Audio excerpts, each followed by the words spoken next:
Hello सबै साथीहरूलाई नमस्कार। यहाँ चाहिँ हाम्रो वालिङ नगरपालिका 14 मा टारी खेतमा पहिरो गएर खोलै थुनिएको अवस्था छ।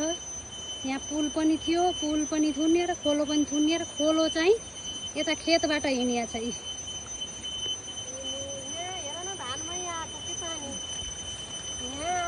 यो खेत चाहिँ खोला पारी थियो।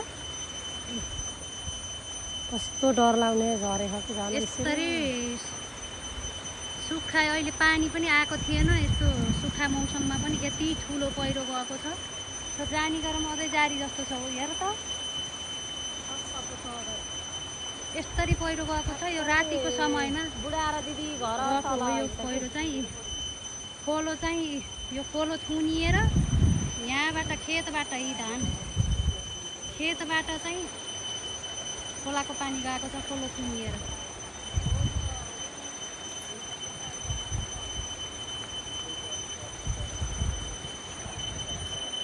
पहिरो ठुलो गएको छ साथीहरू।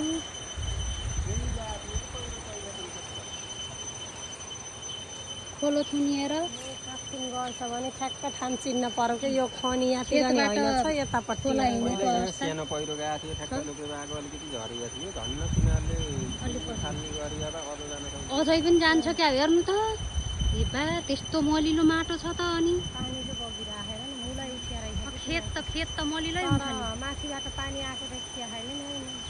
त्यहाँ मूल छ अरे क्या। त्यही मुलै ठुलै हो है पहिरो त।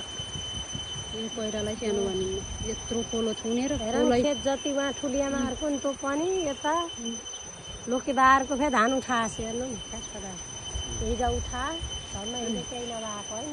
त्यहाँ हो, त्यहाँ खोलो थियो। यो खोलो जति पुरेर यहाँ पुल पनि थियो, पुल पनि पुरेर यो खोलो चाहिँ खेतबाट हिँडेको छ।